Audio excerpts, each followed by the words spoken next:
Bienvenue à tous, vous êtes dans Le Monde en 7. Nous évoquons trois sujets. D'abord, l'Espagne qui veut convaincre l'OTAN d'intervenir en Centrafrique ou encore au Mali. Et puis nous allons parler également de la transition, la période de transition avant le retour au pouvoir des civils qui est fixée à 3 ans par les autorités burkinabè et terminée avec le Togo où 13 personnes sont mortes dans un accident de minibus. Nos invités sont Germain Sossou, homme politique. Bonjour et bienvenue dans Le Monde en 7. Bonjour, chers concitoyens. Bonjour à tous nos frères et sœurs qui nous suivent en ce moment. Un plaisir de vous avoir ici. On a également Monsieur Kofi Naoté Kondo. Vous êtes juriste, analyste politique. Bienvenue. Merci beaucoup, Monsieur Pinto. Oui. Merci à tous les téléspectateurs qui nous suivent en ce moment. Je voudrais profiter de l'occasion pour saluer tous nos frères et amis du nouveau parti politique Nouvelle Vision qui a fait l'apothéose de ces 1 an hier. Et je fais un clin d'œil à tous les chefs traditionnels du Togo. Je salue les forces de l'ordre qui inlassablement continuent par prendre leurs fusils d'assaut pour sécuriser le Togo. Et je voudrais dire que l'essentiel sera fait pour que tous les fils et filles du Togo se sentent toujours et plus encore en sécurité. Merci d'avoir répondu à notre invitation. On débute avec l'Espagne qui veut convaincre l'organisation du traité de l'Atlantique Nord de regarder aussi vers les pays du Sud, le Centrafrique et surtout le Mali sont pointés du doigt à cause de la présence des forces Wagner. Alors, est-ce que c'est vraiment la priorité aujourd'hui à laquelle devrait s'atteler l'OTAN quand on sait qu'il y a la guerre en Ukraine? Vous savez, nous savons que la sécurité est essentielle pour notre bien-être au quotidien et l'OTAN a pour objectif de, de soutenir la liberté. L'objectif est de garantir la liberté et puis la sécurité de ses membres. Et quand nous prenons l'OTAN, en ce sens, pour faire cette sécurité, l'OTAN agit sur deux plans, le plan politique et le plan militaire. Et lorsque nous prenons la composition de l'État aujourd'hui, l'OTAN est composé de 30 États. Et la grande majorité de ces États sont les États occidentaux et puis les États américains, sans la Russie bien sûr. Et donc, si il faille que l'OTAN réagisse au niveau politique, je crois que l'État s'évertue à faire, à promouvoir les valeurs démocratiques. Et ces valeurs démocratiques, l'OTAN le fait en ce sens qu'elle permet également à ses membres de se consulter et de coopérer sur des questions de défense et de sécurité afin de résoudre les problèmes, instaurer la confiance et puis faire en sorte que cette organisation puisse prévenir des conflits. Je dis prévenir des conflits, non rentrer en conflit. Il faut prévenir les conflits. Sur les questions militaires, l'OTAN est resté attaché jusqu'à ce jour à un règlement, à une résolution pacifique des conflits. Donc, si on voit l'OTAN qui veut rentrer en guerre à un niveau donné, comment ça se fait? D'abord, l'OTAN peut s'auto-saisir pour la défense de ses États membres. Ça, c'est les raisons de la création de cette organisation en 1949. Lorsque la paix ou bien la sécurité est menacée quelque part, l'OTAN, si les discussions diplomatiques échouent, l'OTAN a la puissance militaire. À défaut, l'OTAN peut agir sous mandat de l'ONU ou de certaines organisations internationales. Lorsque l'OTAN peut agir sous mandat de l'ONU, il va falloir que ce soit une décision du Conseil de sécurité de l'ONU qui aujourd'hui est en déconfiture au regard de la guerre en Ukraine, qui est en déconfiture. Et pour pouvoir voter ce mandat, je crois quand même que c'est les chefs d'État qui doivent voter le mandat. Et ça doit passer par l'Assemblée générale de l'ONU. Et si l'OTAN doit être en mesure, doit se sentir intéressé pour intervenir, soit en Centrafrique ou bien au Mali, il va falloir que l'Union africaine dans sa composition aussi large que possible, puisse voter cette résolution qui doit permettre à ce que l'État intervienne. Je veux retourner un peu dans un passé récent. Nous savons que cette alliance atlantique a unilatéralement décidé. En ce moment, il y avait vraiment la cohésion au niveau du Conseil de sécurité de l'ONU et tout le monde avait les yeux rivés sur le pétrole libyen. Rapidement, ils se sont débarqués en Libye, ils ont frappé, Kadhafi a été éliminé et finalement la déconfiture s'est installée en Libye. Les armes ont transité pour déstabiliser beaucoup de pays. Aujourd'hui, est-ce que c'est le terrorisme que l'OTAN viendra combattre en Afrique ou bien l'OTAN vient régler un compte à la Russie? Parce que lorsqu'on sent la présence du groupe Wagner, qui est une émanation de la Russie à peu près, est-ce que c'est pour combattre le groupe Wagner ou bien c'est pour régler les questions de terrorisme, des djihadistes et consorts? Quel est le mandat, sous quel mandat l'OTAN va agir? Il va falloir que nos États qui aussi ont la puissance militaire, doivent agir. Est-ce que c'est eux qui ont demandé, c'est les États africains qui ont demandé à l'OTAN d'intervenir? Comment ça doit se faire? Est-ce que la population a été consultée? Les décisions ont été prises comment? C'est des questions pour que nous ne créions plus d'autres malaises à nos concitoyens. C'était un peu cette façon-là, je perçois la chose. Si l'OTAN doit intervenir, il y a des préalables. Ces préalables, ça doit être respecté pour que nous puissions comprendre que oui, c'est pour le salut du peuple malien et du peuple centrafricain et non pour pouvoir semer encore les discordes dans ces différents pays. En tout cas, le Mali, autant pour moi, les autorités maliennes ne sont pas encore prononcées là-dessus. Toutefois, ça se présente très difficile à l'Espagne, à Madrid, de pouvoir convaincre l'OTAN de pouvoir intervenir en Afrique. Non, je crois que mon co-débatteur a commencé. Je voudrais renchérir et dire qu'effectivement, la création de l'OTAN en 1949, au sortir de la Seconde Guerre mondiale, l'objectif de l'OTAN était clair. Au-delà des idées, et comme mon ami vient de dire, l'objectif de l'OTAN était clair. Donc, c'est d'une part contrôler et donc l'Allemagne à l'époque, l'Allemagne nazie à l'époque, faire en sorte que l'Allemagne soit sous tutelle de cette organisation. Il a bien dit, c'est une organisation militaro-politique. Deuxièmement, faire en sorte que les États-Unis soient toujours leurs alliés. Et troisièmement, qui fonde même l'existence de la création de l'OTAN, c'est faire en sorte que la Russie ne puisse pas être expansionniste. C'était ça. Alors, donc il a dit c'est parti de 12 membres, ils sont aujourd'hui à 30. Alors, oui, mais donc à partir de cet instant, il y a des règles pour être membre de l'OTAN. Donc, sur cette base, l'OTAN ne peut intervenir que lorsque un de leurs membres se fait agresser. La question, pour ne pas être long, c'est de savoir si aujourd'hui il y a un pays africain qui est membre de l'OTAN. La question, il faut que ça soit clair. Est-ce qu'il y a un pays membre qui est... Donc, et le Mali, je ne pense pas qu'il soit membre de l'OTAN.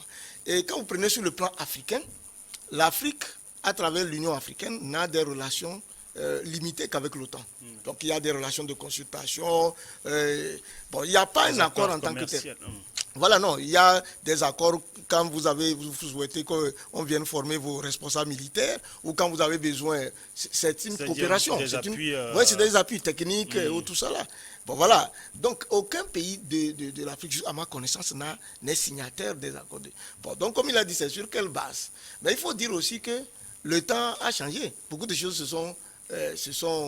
beaucoup de choses ont évolué depuis la Seconde Guerre mondiale et comme il a si bien dit, et aujourd'hui, la situation de la Russie n'est plus celle des années 50.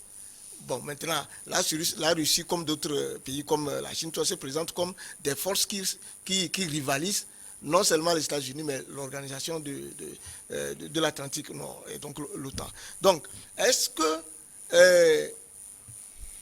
ce qui veut se passer, et la question doit être africaine, est-ce que ce n'est pas un danger de transformer la guerre qui risque d'être en Europe en la déplaçant sur le territoire africain? Alors, est-ce que la guerre qui se passe en Europe n'est pas déjà en Afrique? Bon, d'une manière, mais elle n'est pas militairement en Afrique. elle n'est pas militaire. La guerre ne se déroule pas sur le plan militaire, sur le territoire. Mais il y a des conséquences, on est d'accord. Mais des ici, conséquences militaires. Si Wagner aujourd'hui est au Mali au lieu de la France ou bien des forces finlandaises. Wagner était déjà au Mali avant le déclenchement de la guerre en Russie. C'est vrai qu'il y a des antécédents, mais il faut dire que la première, si vous avez le souvenir, la première et la deuxième guerre mondiale, le sol africain a fait objet de combats intenses. Oui. Donc, je dis, l'OTAN intervient lorsqu'un des pays de l'OTAN est agressé. À ce jour, bon, je ne sais pas, dans les jours qui vont, je ne sais pas si finalement l'Ukraine va devenir vraiment un État partie intégrante de la Russie, de l'OTAN. Hein, parce que, voilà, si jamais la Russie, enfin, comment l'Ukraine devenait un État, et si l'Ukraine devenait un État partie intégrante de l'OTAN, il va sans dire que les membres de l'OTAN se mettent en guerre, vous voyez, de façon plus sérieuse que ce que vous êtes en train d'observer. Ça veut dire que l'Europe risque d'être à nouveau en guerre. Bon, alors, est-ce que les Européens sont prêts aujourd'hui à aller en guerre contre la Russie, alors que nous avons les conséquences de la Première et la Seconde Guerre mondiale? Bon, pourquoi aujourd'hui les responsables de l'OTAN disent non, et ils veulent se déporter vers le continent africain? Je suis d'accord avec mon ami qui dit les Africains doivent cesser d'être observateurs. Hein? Et à partir de nos chefs d'État, il faut rapidement s'organiser. Il y a l'exemple de la Libye dont il a fait allusion tout à l'heure qui est là. Mais est-ce que c'est le bonheur des Africains qu'on cherche? Est-ce que le Mali a souhaité véritablement qu'on vienne intervenir? Est-ce que les États africains, l'Union africaine, a fait une demande quelconque pour que des responsables veuillent faire le bonheur des Africains sans leur volonté? Voilà, ça c'est la question est là.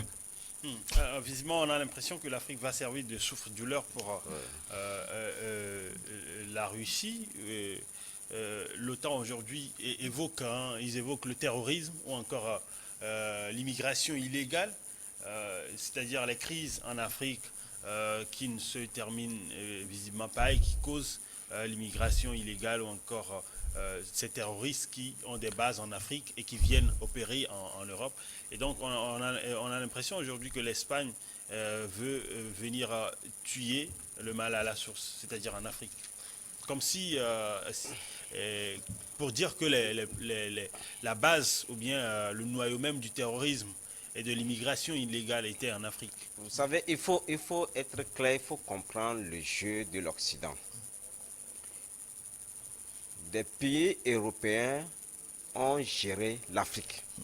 Du moins, je vais dire, la France a géré ce qu'on peut appeler l'Afrique francophone. Et aujourd'hui, il y a des discours anti-français qui se tiennent ça et là. Et la France doit être consciente que il y a un temps pour gérer, il y a un temps pour rendre compte. Le temps de la reddition, quand ça sonne, il faut accepter, venir devant la scène pour pouvoir rendre compte. La France devait rendre compte. La France ne devait pas se camoufler derrière d'autres pays avec des accords pour que ces pays deviennent maintenant les porte-bonheur de l'Afrique en disant que oui, le temps doit venir, etc. Ça, c'est un jeu déguisé de l'Espagne. Ça, c'est dans les couloirs diplomatiques, les choses ont été négociées. Il va falloir que nous puissions savoir que nous soyons un État ou bien un continent, nous devons nous affirmer en tant que tel et savoir que les problèmes de l'immigration ne sont pas des problèmes à régler par les armes. Et donc, ce n'est pas la question de l'OTAN. C'est une question politique. Tous étaient là quand on critiquait les questions de troisième mandat, les problèmes politiques, les questions sanitaires, les questions de survie de la jeunesse africaine. Personne ne se prononçait. Lorsque la France pillait toutes les ressources de l'Afrique, personne ne se prononçait. On a vu les questions du CFA, tous les enjeux que ça a engendré. Donc, du coup, la France ne devait pas se cacher derrière. Je le dis, je n'ai rien contre la France. Mais le temps de la reddition des comptes a sonné. Va falloir qu'on ait le courage de le dire clairement que la France ne doit pas se cacher derrière les trucs. On a vu comment la France a mobilisé des pays pour faire les balais diplomatiques en Libye. L'Estonie, consort, tout ça là. Qu'est-ce qu'ils viennent chercher? La France peut choisir les pays africains pour aller en Libye pour régler la crise libyenne. On n'a jamais choisi un pays africain. nous nous demandons si nous avons des chefs d'État. On se demande si nous avons des chefs d'État, on se demande s'il y a des véritables dirigeants, s'il y a des organisations puissantes, très fortes, qui peuvent décider pour l'Afrique. Nous avons la CEDEAO des peuples. Cette CEDEAO des peuples ne peut pas être là et que c'est l'OTAN qui viendra régler le problème au Mali. La crise est là depuis longtemps. On a vu. Donc, les négociations sur négociations, on n'a pas dit, voilà, ça n'est assez. Comment faire pour renforcer nos institutions pour que ce soit des institutions indépendantes, autonomes? C'est là la question. Si vraiment les amis veulent apporter leur contribution pour que nous puissions avoir ces institutions de ces carrures-là, même aujourd'hui aux États-Unis, je peux vous le dire, sans un chef d'État, les États-Unis vont évoluer normalement. Sans un chef d'État. Les États-Unis, parce que les institutions sont là. Regardez un peu avec l'affaire d'envahissement du Capitole. Regardez comment les gens réagissaient comme ça. Vous voyez, non? C'est ça les institutions fortes.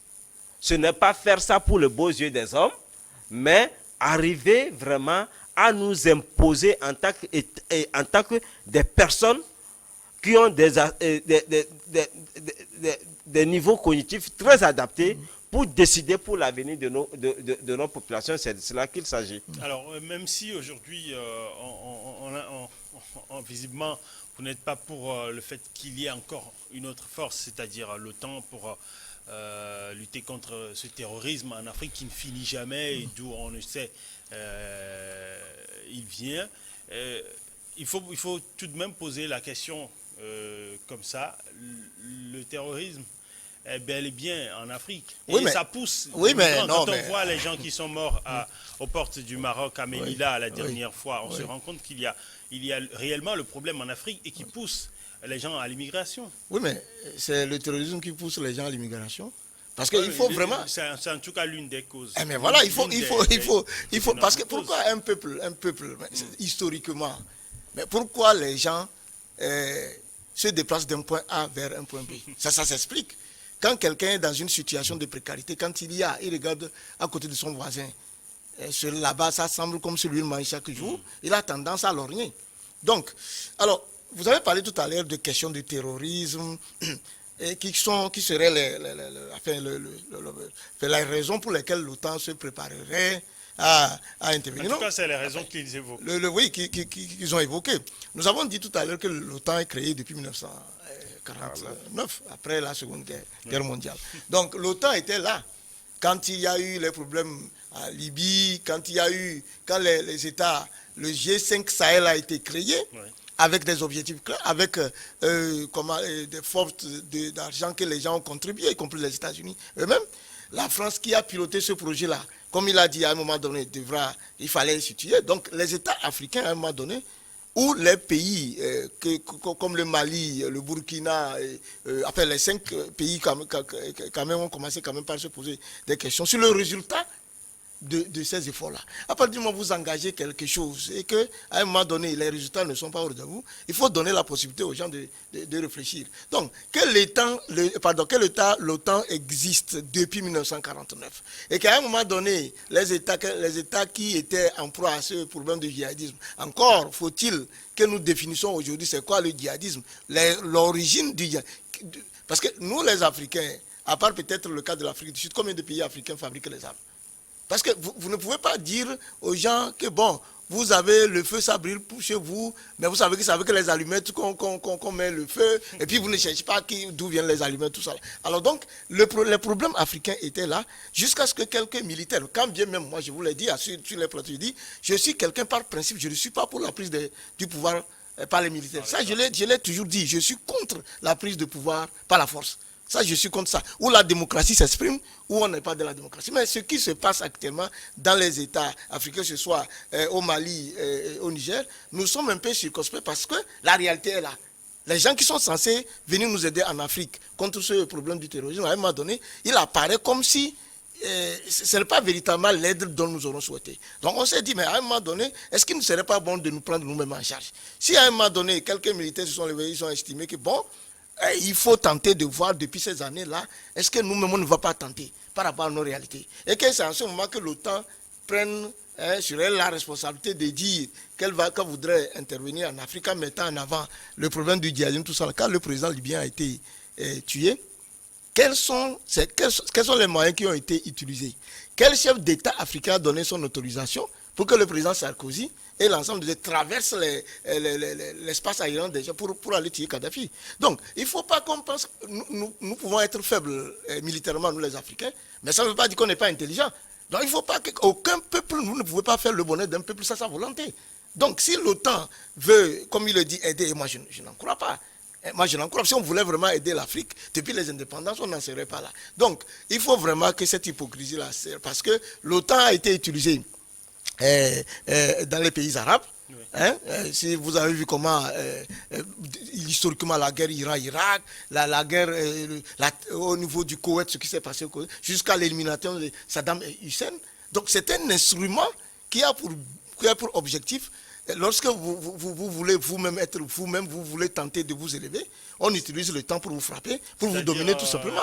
Donc, le bourreau, voilà, donc, la justice, voilà, le bourreau et puis voilà, donc, le reste. Voilà, le Mali, je ne pense pas que jusqu'à ce que je ne vienne sur votre plateau, je ne pense pas que le Mali ait fait une quelconque demande à l'OTAN de venir. Et encore une fois, pour que l'OTAN intervienne, il faut être pays signataire. Vous voyez, non? Donc, je ne pense pas que le Mali soit un pays signataire des accords de l'OTAN. Il ne peut pas se permettre de faire ça. Mais, comme ils ont annoncé, c'est encore une fois, aujourd'hui, nous sommes à l'heure des responsabilités. C'est la capacité des chefs d'État. Il a dit, nous avons les chefs du peuple, il a dit la CEDEAO du peuple, oui, mais il y a aussi la CEDEAO des chefs d'État. Aujourd'hui, c'est pour cela qu'il faut faire l'effort pour regarder les peuples. Pour se dire non, parce que je vais garder mon fauteuil présidentiel, vous savez très bien que ce qui va se passer, si vous ne savez pas, vous-même vous allez être éradiqué. On ne peut pas avoir tenté d'être nous-mêmes depuis les années d'indépendance et accepter qu'aujourd'hui on se serve de l'OTAN pour venir davantage nous assujettir. Si les Africains veulent demander l'aide, il faut que ça parte d'eux. Mais il ne faut pas que les gens pensent qu'aujourd'hui nous sommes encore des bébés et que quelqu'un doit rester quelque part pour décider de notre bien. S'il y a un problème de l'immigration, il y a un problème il faut qu'on en discute ensemble pour trouver des solutions. Est-ce que alors, venir... quand on parlait de décision, voilà. c'est pas comme si... ces décisions se font également de façon explicite. Parfois, ce sont des décisions forcées. Quoi qu'il en soit, les accords ou bien les interventions qui ont reçu les accords des pays africains, c'est pas comme si ces interventions, elles ont toutes été positives ou encore ont eu des réussites. Oui. Depuis là, le terrorisme toujours au Burkina Faso, au Niger ou encore au Mali et tout le reste, c'est pas comme si des interventions des pays européens ou bien de ces forces. Ça n'a pas donné de résultats. C'est de ça que nous parlons. Pourtant, ça a eu les accords de ces pays africains. Oui, c'est ce que je dis. Au prime abord, ces États ont pensé effectivement qu'à travers ces accords, on en trouverait des résultats. J'ai dit, après 4 ou 5 ans, il fallait faire le bilan. Ces États ont fait le bilan. Quel responsable d'État digne d'État africain, digne de ce nom, vous direz que la force Barkhane, tout ce qu'on a engagé comme chose, ça a donné des résultats.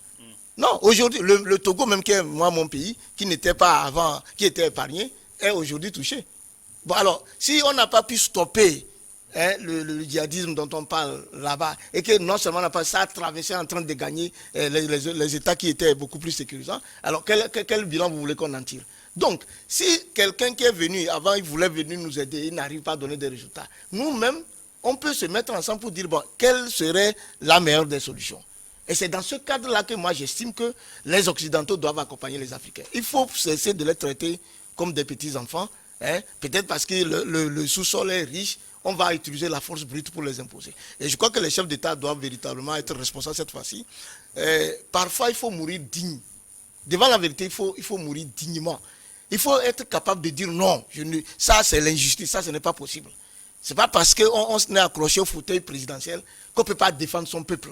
L'histoire peut retenir, si ces chefs d'État l'avaient, ce qui va se passer là, c'est très dangereux. L'OTAN ne peut pas avoir annoncé comme ça vers le continent africain. Et j'ai dit, c'est dangereux, parce que si les chefs d'État africains, la Russie elle-même est capable de dire non, moi je ne vais pas vous laisser faire en Afrique. Vous dites que vous voulez aller en Afrique. Moi, je me positionne comme défenseur de l'Afrique. De toute façon, l'Algérie ou encore le Maroc sont des pays très bien avec la Russie. La Russie, ça commence, la guerre sur le gaz, est déjà déclenchée depuis. Parce qu'il y a l'Espagne qui est en brouille avec l'Algérie. Ils se sont réconciliés en tout cas avec le Maroc. Donc l'Europe ne veut pas vouloir que la guerre se déroule sur le continent européen. Au mieux des cas pour eux et au pire pour l'Afrique, la guerre pourra être délocalisée sur le continent africain. Oui, justement parce que, vous savez, les pays de l'OTAN se consultent au quotidien. Tous les jours, ils se consultent. Et les décisions de l'OTAN sont prises sur la base de consensus. Aujourd'hui, le consensus est déjà dégagé qu'on délocalise la guerre de l'Europe vers l'Afrique. On a choisi les moyens, les pays en difficulté aujourd'hui. Et le lead, ça ne pouvait plus être la France.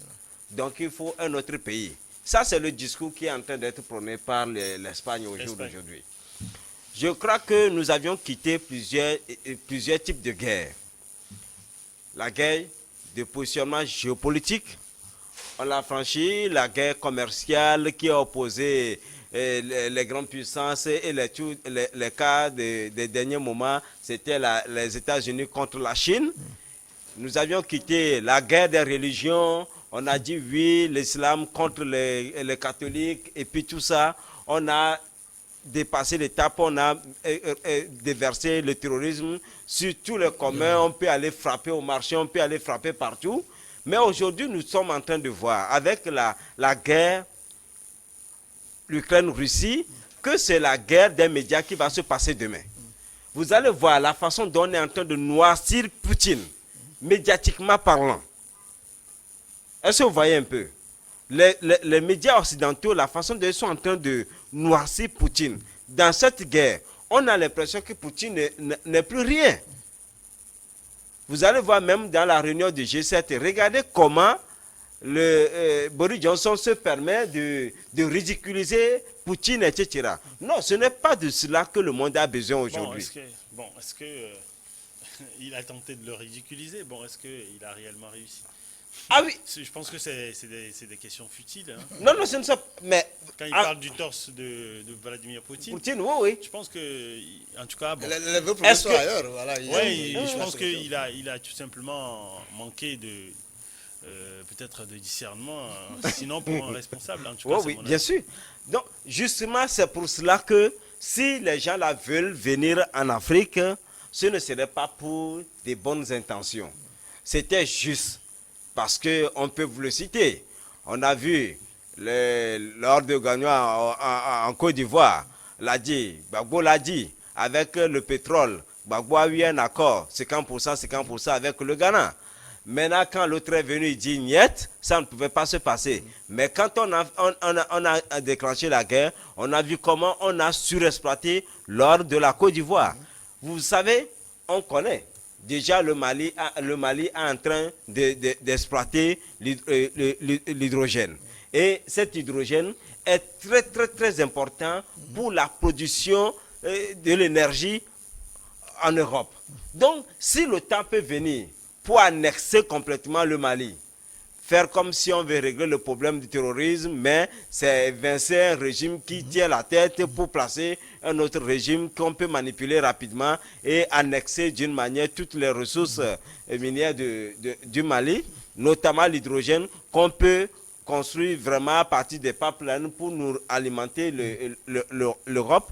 Je crois quand même que c'est déjà vite décidé et l'OTAN ne peut jamais vouloir venir assister le Mali ou bien intervenir au Mali comme ça, sans intérêt. Il y a des promesses, il y a des acquis. Comment ça a été fait? Je crois quand même que nos parlements devaient être plus regardants dans ces décisions-là pour analyser à la loupe les accords et voir qu'est-ce qui peut arranger nos États africains afin que nos populations ne puissent plus en pâtir gravement. En tout cas, ça risque d'être difficile de convaincre pour l'instant les autres pays membres de l'OTAN pour pouvoir intervenir en Afrique. De toute façon, l'intervention, elle est déjà là de façon diplomatique. Oui. Il reste à savoir si on va passer aux choses sérieuses à une intervention militaire. Alors, oui, si les Africains restent passifs, vous savez... c'est le moment déjà de réfléchir à cela. La guerre est d'abord elle est psychologique, avant d'être militaire, elle est psychologique. En lançant, nous voulons venir en Afrique pour régler en tant qu'OTAN, si les chefs d'État, les organisations de la société civile, les jeunes, les partis politiques se taisent, c'est normal qu'on passe à l'action. Donc il faut rapidement dire et crier, dire non, c'est ça, ce n'est pas normal. Il faut s'organiser et amener les peuples africains à être dignes. On n'a pas des armes, mais s'il y a le patriotisme qu'on peut susciter auprès des Africains, ils peuvent sortir avec des gourdins pour dire non, on n'est pas d'accord. C'est l'occasion de s'alarmer. Voilà, donc donc c'est ça. Alors, on va attaquer le second sujet de cette émission et parler du Burkina Faso, où la visite du médiateur ouest-africain. Le médiateur ouest-africain est en visite au Burkina Faso avant une réunion, un sommet de la CEDEAO en vue, demain dimanche, en vue de sanctionner davantage éventuellement le Burkina Faso parce que les forces militaires au pouvoir ont décidé de passer la transition à la tête du pays à 3 ans, 3 années de transition. Oui. Vous savez, cette décision de faire une transition de 3 ans n'est pas pour faire plaisir à la CEDEAO ou bien pour titiller la CEDEAO. Ça, c'est une étude réalisée. Ils ont mené les enquêtes, ils ont vu que ils peuvent tenir les chronogrammes électoraux et puis tout ça là dans la marge de 3 ans. Est-ce que c'est vraiment la région? Est-ce que ce n'est pas plutôt la lutte contre le terrorisme toujours? Non, vous savez, quoi qu'il en soit, le terrorisme, lorsque les Africains ne vont pas chercher à savoir la source, comme mon collègue l'a dit, nous ne pourrons pas venir à bout. Le problème, le terrorisme la source même vient de la faim. Est-ce que nous pouvons prendre notre fusil d'assaut aujourd'hui pour combattre la faim? Si nous parviendrons à combattre la faim, je crois que nous allons venir à bout du terrorisme. Tous ceux qui font le terrorisme, regardez un peu les trucs qu'on présente. Regardez tout ce qu'on présente, c'est les jeunes qui sont manipulés ça et là. On a vu, moi j'ai vu quand j'analyse un peu le cas du Nigeria simplement, je vois le gouvernement nigérien reçoit en visite officielle les tenants du monde terroriste, mais on nous dit encore qu'on ne sait pas où on a laissé les enfants de Chibok. Oui. Vous voyez, ça c'est de purs mensonges. Quand c'est des guerres manipulées de manière diplomatique, vous ne pouvez pas comprendre si vous n'avez pas une diplomatie forte. Au Burkina, on a fait un coup d'État. On s'est dit que c'est parce qu'on n'arrive pas à maîtriser le terrorisme. On a pris le pouvoir, mais ça prend encore de l'ampleur. Si, après les 3 ans, on n'arrive pas à circonscrire cette guerre-là, est-ce que nous allons encore rallonger? Mais moi, je pense que l'essentiel aujourd'hui, c'est de faire la transition, qu'il y ait terrorisme ou pas, faire la transition pour aller vers des élections crédibles, élire un président qui doit mettre en place un gouvernement légal et légitime, qui doit pouvoir discuter légalement avec tous les partenaires du Burkina pour voir comment venir à bout. Le G5 Sahel, aujourd'hui, n'existe plus. La force Barkhane a quitté. Même la France n'a plus la capacité de mobiliser d'autres forces pour maintenir cette force. Et donc, je crois quand même que s'il faut passer tout le temps à discourir autour du terrorisme, nous ne ferons rien. Il va falloir voir qui sont les instigateurs, qui sont les manipulateurs, les armes qui... Parce qu'on tue les terroristes. Quand on les tue, certainement qu'on prend les armes. On a réquisitionné certaines armes.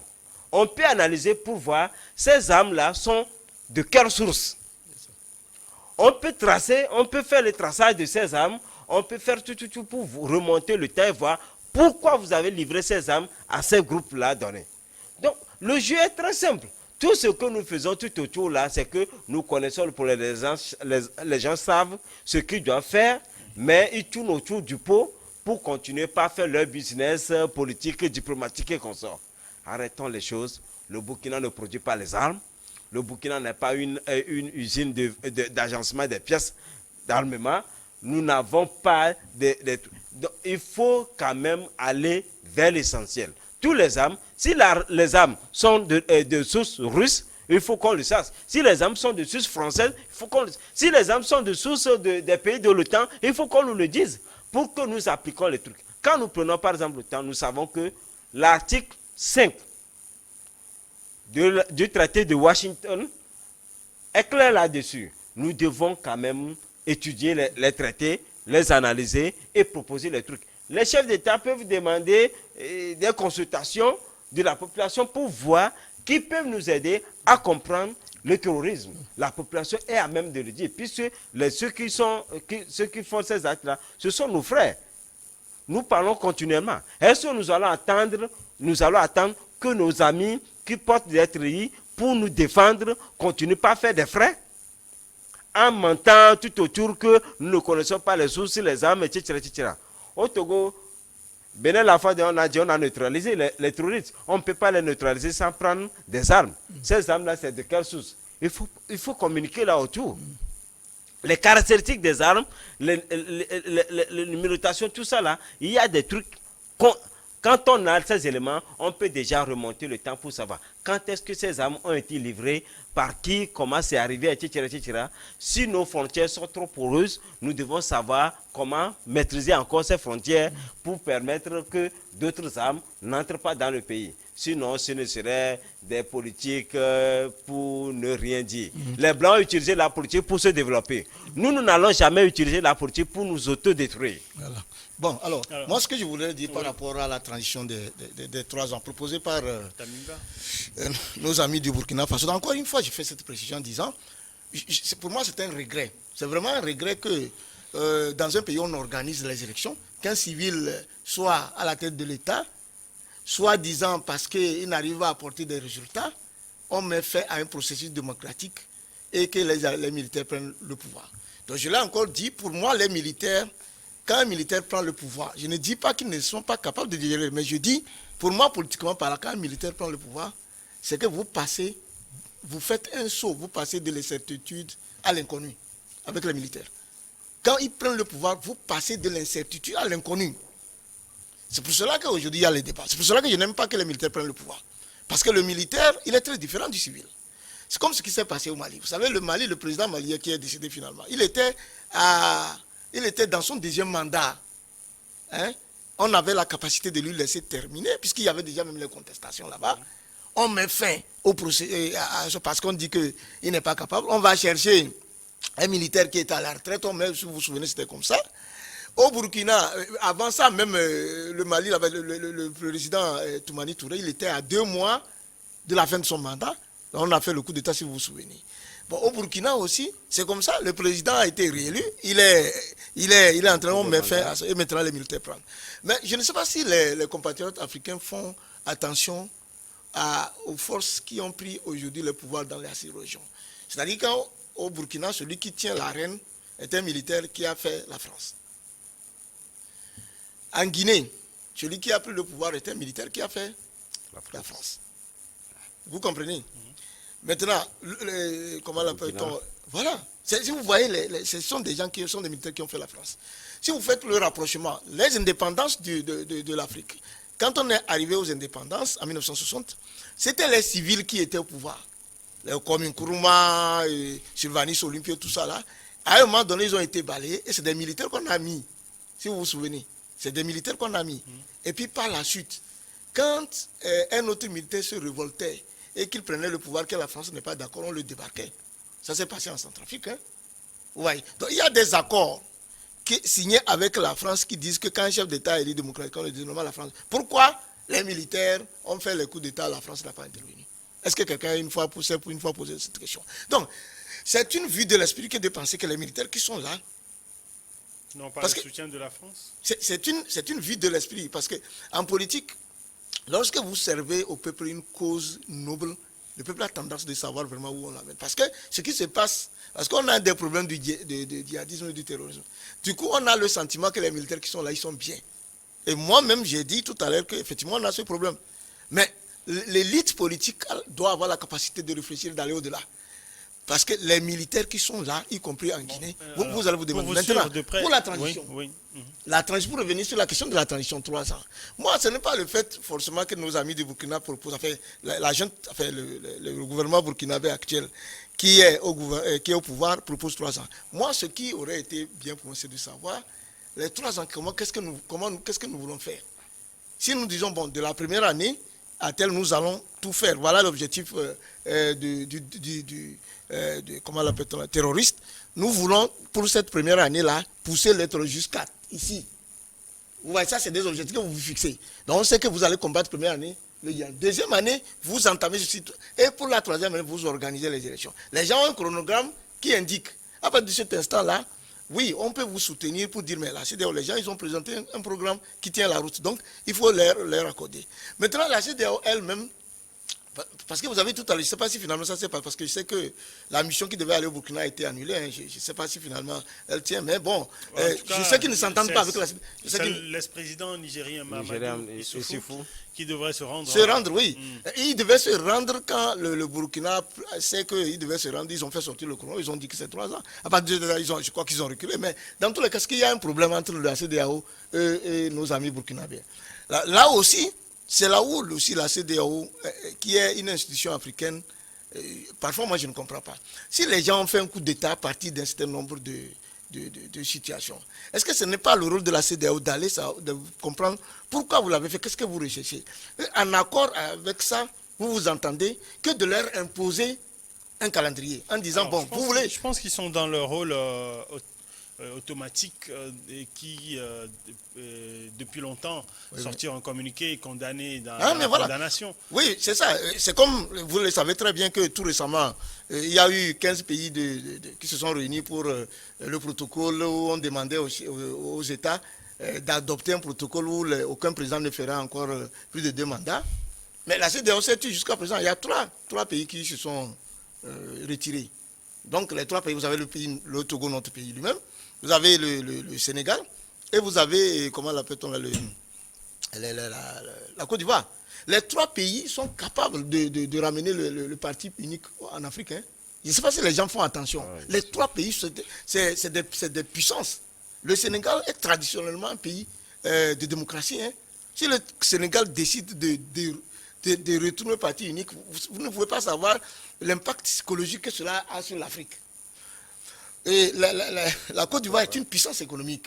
Vous savez, le président Ouattara, il a la capacité, ses relations, tout ça, de faire beaucoup de choses. Et le Togo, tout le monde connaît la puissance du Togo depuis des années. Parce que nous sommes cités dans beaucoup de choses. Donc, ces 3 pays qui ont décidé de ne pas ratifier, les gens, il faut se poser les questions. Parce qu'au Togo, je comprends, on dit, ben, on a signé tel accord, tel accord, tel accord. Les gens ne font pas attention.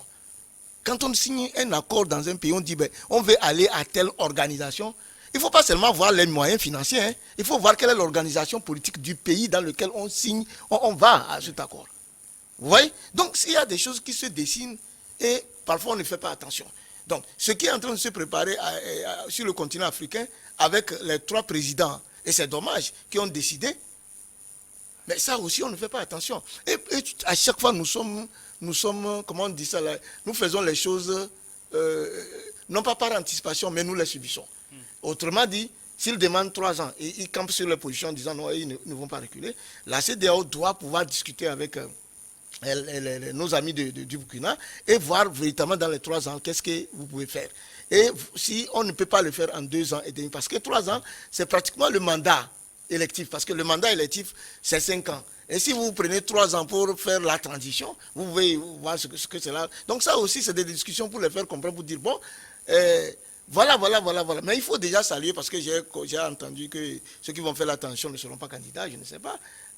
Mais encore une fois, le problème reste entier. Les coups d'État en Afrique, il faut trouver une solution à ce problème-là. On ne peut pas lancer la démocratie. À chaque fois, les gens font des coups d'État, ils prennent le pouvoir, on reprend les transitions. Après, qu'est-ce qui nous garantit qu'après 3 ans de transition au Burkina, il n'y aura pas un autre coup d'État? Quelle garantie nous avons? Donc voilà, le problème en Afrique, il est là. Et qui est derrière tout ça? Je dis, les militaires qui dirigent les pays où on a fait le coup d'État, il faut voir d'où est-ce qu'ils ont été formés, vous allez voir. Pourquoi les autres ne disent rien? On va revenir dans la deuxième mi-temps de Le Monde en 7 pour évoquer encore ce sujet, la crise au Burkina Faso. Parce que l'habitude des coups d'État, on l'a déjà. Maintenant, reste à savoir si on va suivre l'exemple du Mali et avoir une longue transition sans avoir à subir forcément des sanctions de la CEDEAO. Parce qu'il y a eu des sanctions de la CEDEAO, mais le Mali s'en sort de façon peut-être un peu très bien. On va revenir juste après le journal pour ça.